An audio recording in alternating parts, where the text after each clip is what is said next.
రావి చెట్టు మహత్యాన్ని ఎవరైతే వింటారో అలాంటి వారికి జన్మల పాపాలు తొలగి కోటి జన్మల పుణ్యం వస్తుంది.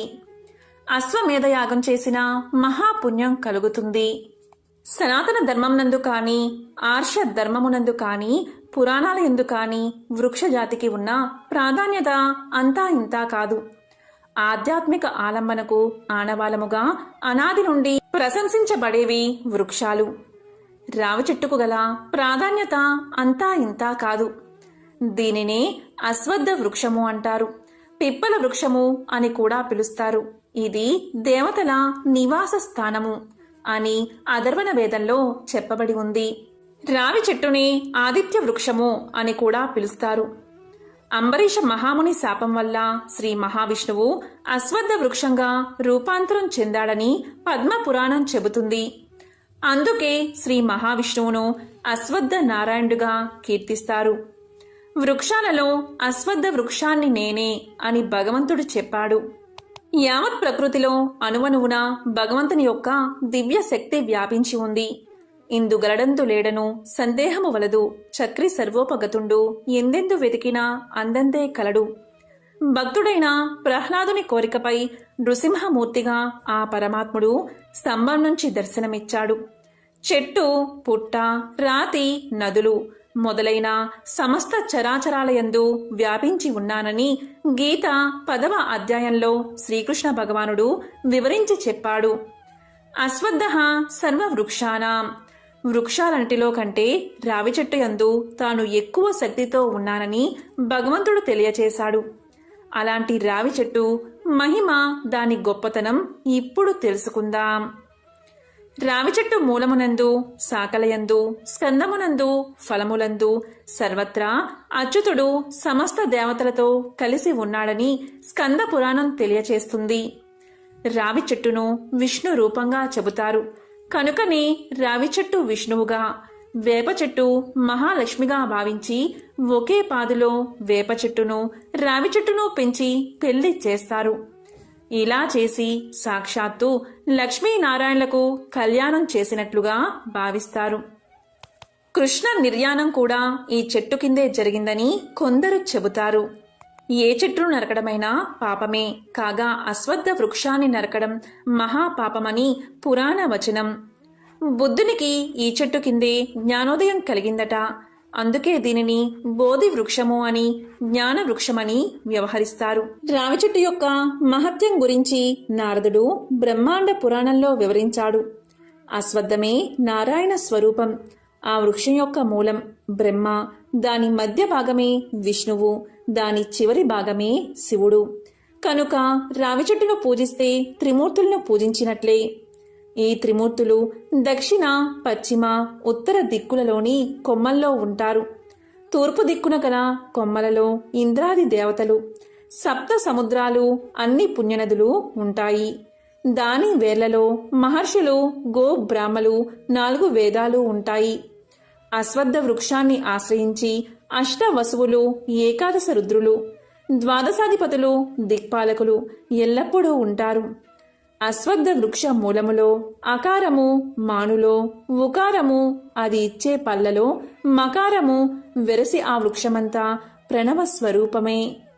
అశ్వత్థ వృక్షం సాక్షాత్తు కల్ప వృక్షమే. వృక్షాలంటిలో రావి చెట్టు పరమ పవిత్రమైనదిగా శ్రీమద్ భాగవతంలో సాక్షాత్తు శ్రీకృష్ణ భగవానుడే తెలియచేశాడు. పరమ పవిత్రమైన రావి చెట్టు కింద హిందువులు తమ ప్రాణాలను సైతం సంతోషంగా విడవడానికి ఇష్టపడతారు. రావి చెట్టు విష్ణు నివాసంగా పురాణాలు చెబుతున్నాయి. ఎవరైతే రావి చెట్టు మొదట్లో నీరు పోసి చెట్టుకు ప్రదక్షిణం చేసి నమస్కారం చేస్తారో అలాంటి వారికి భగవంతుణ్ణి సేవించిన మహాపుణ్యం లభిస్తుంది.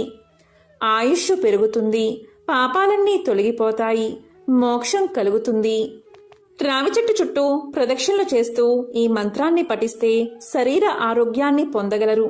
ఆ మంత్రం ఏంటి అంటే, మూలలో బ్రహ్మ రూపాయ, మధ్యలో విష్ణు రూపిణే, అగ్రత శివ రూపిణే, వృక్ష రాజాయతే నమః. మూలమునందు బ్రహ్మదేవుడిని, మధ్య భాగమున విష్ణువుని, చివరి భాగమున శివుణ్ణి కలిగి ఉన్న ఓ అశ్వత్థ వృక్షరాజమా, నీకు నమస్కారం చేస్తున్నాను అని ఈ మంత్రం యొక్క అర్థం. అందుకనే దేవాలయంలో రావి చెట్టుకు పూజలు చేస్తారు. రావి చెట్టు ఇంతటి మహిమతో కూడుకుని ఉంది కాబట్టే దీని పుల్లను పవిత్రమైన యజ్ఞ యాగాదులకు ఉపయోగిస్తారు. ఇతర విధాలుగా అస్సలు ఉపయోగించరు. రావి చెట్టును అశ్వత్థ వృక్షము అని పిలవడానికి ఒక కారణముంది. దానికి సంబంధించిన కథను ఇప్పుడు విందాం. పూర్వం అశ్వత్థ, పిపాల అనే ఇద్దరు రాక్షసులు ప్రజలను వేధిస్తూ ఉండేవారు. అశ్వత్థుడు చెట్టు రూపంలోకి మారితే పిపాలుడు బ్రాహ్మణుడి రూపం ధరించేవాడు. పిపాలుడు దారిన పోయే వారిని పిలిచి ఆ చెట్టు పవిత్రమైనది అని, దాన్ని తాకితే పుణ్యం పొందుతారని నమ్మ పలికేవాడు. ఆ మాయ మాటలు నమ్మి ఆ మొక్క దగ్గరకు రాగానే అశ్వత్థుడు వారిని తినేవాడు. ఇలా వేధిస్తున్న ఆ రాక్షస జంటను శనిదేవుడు సంహరించి ప్రజలకు రక్షణ కల్పించాడు. ఆ రాక్షస సంహారం జరిగిన శనివారం రోజు రావి చెట్టును తాకి పూజిస్తే శనిదేవుడి అనుగ్రహాన్ని కూడా ప్రతి ఒక్కరూ సులభంగా పొందవచ్చు. అందుకే ఆ రాక్షసుడి పేరు మీదటే రావి చెట్టుకి అశ్వత్థ వృక్షము అనే పేరు వచ్చింది. ఏ ఊళ్ళో అయితే రావి చెట్లు అధికంగా ఉంటాయో ఆ ఊళ్ళో అందరూ ఆరోగ్యంగా జీవిస్తారు. ఎందుకంటే రావి చెట్టు నుండి ప్రాణవాయువు అధికంగా లభిస్తుంది. రావి చెట్టు సమీపంలో నివసించే వారికి ఆయురారోగ్యాలు కలుగుతాయి. అంతేకాదు, రావి చెట్టు నుండి వీచే గాలి వాతావరణ కాలుష్యాన్ని పారద్రోలుతుంది. స్వచ్ఛమైన ఆరోగ్యవంతమైన గాలిని మానవులకు అందిస్తుంది. కుటుంబంలో ఆపదలు వచ్చినా, ఆర్థికపరమైన ఒడిదుడుకులు వచ్చినా వాటిని తొలగించుకోవాలి అంటే రావి చెట్టు ఆకులతో ఈ చిన్న పరిహారం చేయండి. ఏం చేయాలి అంటే రావి చెట్టు ఆకులను సేకరించి వాటిని శుభ్రంగా కడిగి పసుపు కుంకుమ బొట్టు పెట్టి వాటిని ఒక తెల్లని దారంతో తోరణంలా కట్టండి. దానిని ప్రధాన ద్వారానికి తోరణంలా కట్టండి. అవి ఎండిపోయాక వాటిని తీసివేసి తిరిగి మరో తోరణం కట్టండి. ఇలా 9 సార్లు చేస్తే చాలు. ఆ ఇంట్లో ఉన్న అన్ని సమస్యలు తొలగిపోతాయి. అదేవిధంగా సంతానం లేని వారు శనివారం రోజు రావి చెట్టును పూజించి ఆ రావి చెట్టుకు నీరు పోసి ప్రదక్షిణ చేసి ఆ చెట్టుకు ఆడవారు పొట్ట తగిలేలా హత్తుకుని మనసులో కోరిక చెప్తే తప్పక సంతానం కలుగుతుంది. దీనిని మన పూర్వీకులు పాటించి ఎన్నో ఉత్తమ ఫలితాలను పొందారు. రావి చెట్టు నీడలో శ్రీకృష్ణుడి నిర్యాణం తర్వాత కలియుగం మొదలైందని లెక్క. ఆ విధంగా నేడు మనం జీవిస్తున్న ఈ కలియుగానికి ప్రథమ సాక్షి రావి చెట్టు. అందుకే ఆ చెట్టుకు అంత గౌరవం. మీరు ఎక్కడైనా రావి చెట్టు, వేప చెట్టు కలిసి ఉండడం చూస్తే సకల శుభాలు కలుగుతాయి. దేవాలయాల్లో రావి, వేప చెట్టు కలిసే ఉంటాయి. రావి చెట్టును మహావిష్ణువుగాను, వేప చెట్టును లక్ష్మీదేవిగాను పురాణాలు, వేదాలు చెబుతున్నాయి. ఈ జంట వృక్షాలకు ప్రదక్షిణ చేస్తే అనేక దోషాలు తొలగి దంపతులు పరిపూర్ణ దాంపత్యాన్ని పొందుతారు. నిండు నూరేళ్లు అష్టైశ్వర్యాలతో జీవిస్తారు. స్త్రీలు సంతానం కోసం ఈ చెట్టు మొదలకు గాని దాని కొమ్మలకు గాని ఎర్ర వస్త్రాన్ని కాని ఎర్ర దారాన్ని కాని కట్టే ఆచారం ఉంది. రావి సమిధలతో హోమం చేస్తే సంతాన దోషాలు తొలగిపోతాయి. రావి చెట్టును పూజించడం వల్ల శనీశ్వరుని బాధలు తొలగిపోయి లక్ష్మీ కటాక్షం కలుగుతుంది. పుత్ర సంతానం కావాలని కోరుకునేవారు రావి చెట్టుకు ఎర్రని వస్త్రంలో ముడుపు కట్టడం వల్ల పుత్ర సంతానం కలుగుతుందని ఒక నమ్మకం. రావి చెట్టు ఆకులపై దీపారాధన చేయడం వల్ల ఎన్నో రోజుల నుండి ఇబ్బంది పడుతున్న కర్మ ఫలితాల నుండి విముక్తిని పొందవచ్చు. రావి చెట్టు ఆకులను తీసుకుని ఆకు కాండం దేవుని వైపు ఉండేలా పెట్టి నువ్వుల నూనెతో దీపారాధన చేయడం వల్ల మనం అనుకున్న కార్యక్రమాలు నెరవేరతాయి. అంతేకాకుండా కాలసర్ప దోషాలు, నాగ దోషాలు తొలగిపోయి సుఖ సంతోషాలతో అష్టైశ్వర్యాలు కలుగుతాయి. మతపరంగా ఎంతో ప్రాముఖ్యత కలిగి ఉన్న రావి చెట్టు శాస్త్రీయ పరంగా కూడా ఎంతో విశేషమైనది. ఈ చెట్టులో ఎన్నో ఔషధ గుణాలు ఉన్నాయి. ఈ చెట్టు యొక్క బెరడు, ఆకులు ఎన్నో వ్యాధుల నివారణకు ఉపయోగపడతాయి. రావి చెట్టుకు శనివారం లేదా బుధవారం రోజున సూర్యుడు అస్తమించిన తర్వాత అంటే చంద్రుడు వచ్చే ముందు స్వచ్ఛమైన ఆవు నెయ్యి, బియ్యపిండి, పసుపు, కుంకుమ, పువ్వులు, ఒత్తులు, మట్టి ప్రమిదలను 7 తీసుకుని గుడిలో ఉన్న రావి చెట్టు దగ్గరకు వెళ్లి ఉత్తర భాగంలోని ప్రాంతాన్ని శుభ్రం చేసుకోవాలి. ఉత్తరం వైపు కూర్చుని తూర్పు ముఖంగా ఉండాలి, లేదా పడమర వైపున తూర్పు ముఖంగా కూర్చోవాలి. కొన్ని నీళ్లు చల్లుకుని బియ్యపిండితో పద్మ ముగ్గు వేసుకోవాలి. ఇప్పుడు 7 ప్రమిదలు, స్వచ్ఛమైన ఆవు నెయ్యి లేకపోతే కొబ్బరి నూనె లేదా నువ్వుల నూనెను ప్రమిదలో పోసి 2 వత్తులు 1 వత్తిగా చేసి అగరబత్తులతో వెలిగించుకోవాలి. ఎప్పుడూ కూడా అగ్గిపుల్లతో వెలిగించకూడదు. ఆ తరువాత ప్రమిదలకు పసుపు కుంకుమ పూలతో అలంకరణ చేసుకోవాలి. దృఢ సంకల్పనతో మీ ఇష్టదైవాన్ని స్మరించుకోవాలి.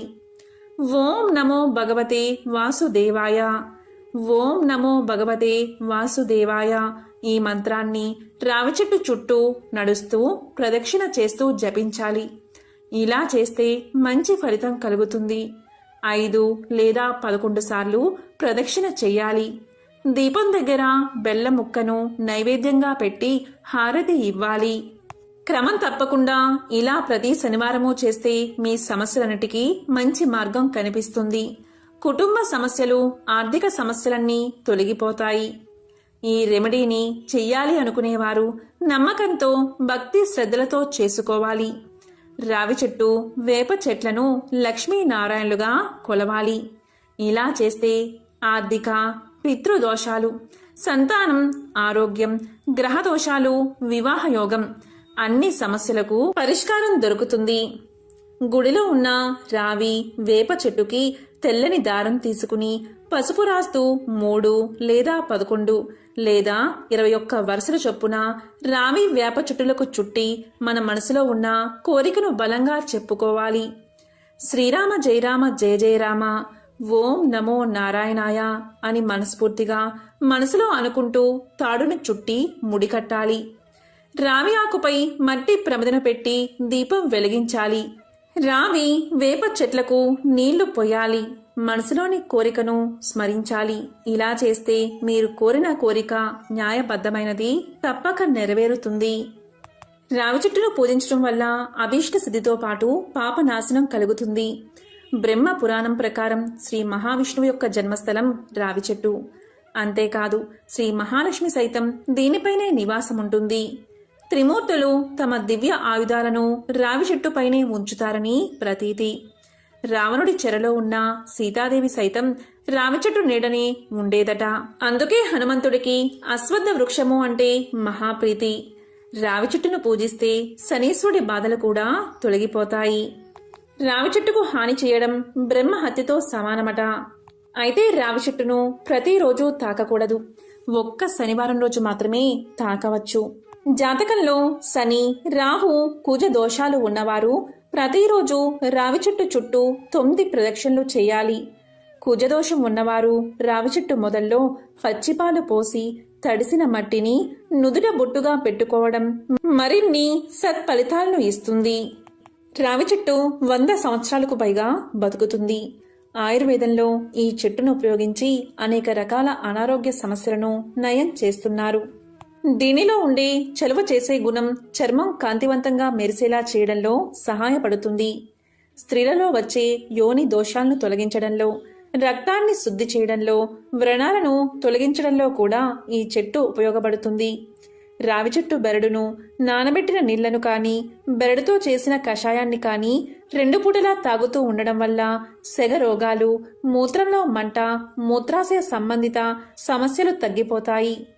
నడుము నొప్పితో బాధపడేవారు రావి చెట్టు బెరడును ముక్కలుగా చేసి నీడలో ఎండబెట్టి పొడిగా చేసి ఆ పొడిని 1 టీ స్పూన్ చొప్పున 1 కప్పు నీళ్లలో కలుపుకుని తాగడం వల్ల నడుము నొప్పి తగ్గుతుంది.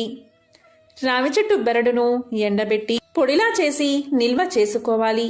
శరదృతువులో పౌర్ణమి రోజున ఆవు పాలు, బియ్యం, పంచదారతో పాయసాన్ని చేయాలి. ఈ పాయసాన్ని 100 గ్రాముల మోతాదులో తీసుకుని అందులో 5 గ్రాముల రావి చెట్టు బెరడు పొడిని కలిపి వెన్నెల తగిలేలా ఆరబెట్టాలి. ఈ పాయసాన్ని ఆస్తమా రోగికి ఇచ్చి రోగిని రాత్రంతా మెలకుగా ఉంచాలి. ఇలా చేయడం వల్ల ఆస్తమా ఒక్క రోజులోనే నయమవుతుందని ఆయుర్వేద వైద్యులు చెబుతున్నారు. ఈ రావి చెట్టు ఆకులు మలబద్ధకం, విరోచనాలు, రక్త సంబంధిత వ్యాధులను నయం చేస్తాయి. రావి ఆకుల రసం తాగితే మ్యూకస్ సమస్య తగ్గుముఖం పడుతుంది.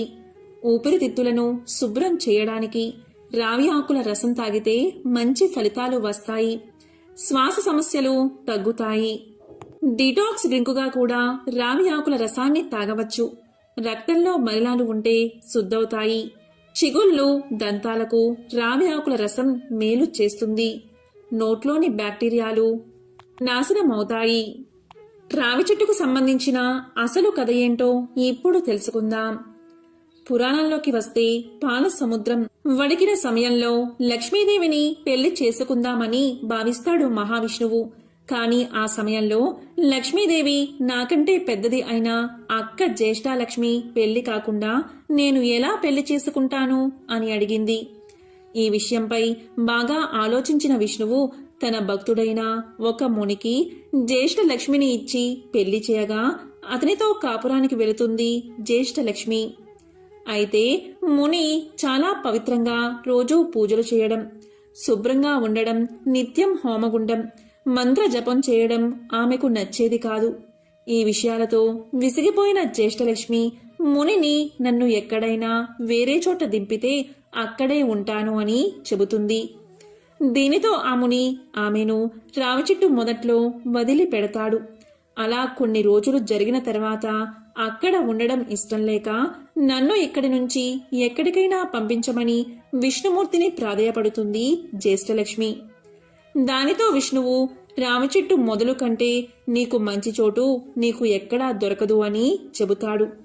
అయితే ఆమె ఒక్కరు కూడా నన్ను పూజించడానికి రావడం లేదు అనడంతో సరే, వారంలో 5 రోజులు ఎవరు రాకున్నా చివరి 2 రోజులు వచ్చి పూజిస్తారు అని విష్ణువు వరాన్ని ఇస్తాడు.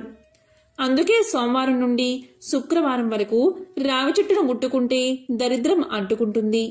శనివారం లేదా ఆదివారం చెట్టును తాకితే అదృష్టం అని పండితులు చెబుతున్నారు. ఈ విధంగా శ్రీ మహావిష్ణువు కారణంగా ఒక మునిని పెళ్లి చేసుకున్న జ్యేష్ఠలక్ష్మి రావి చెట్టులో ఉండి పూజలు అందుకోవడమే కాకుండా శని, ఆదివారాలలో ఆ చెట్టును తాకితే అదృష్టాన్ని కలగజేసి కోరిన కోరికలు నెరవేరుస్తుంది. ఓం నమో నారాయణాయ. ఓం నమో భగవతే వాసుదేవాయ.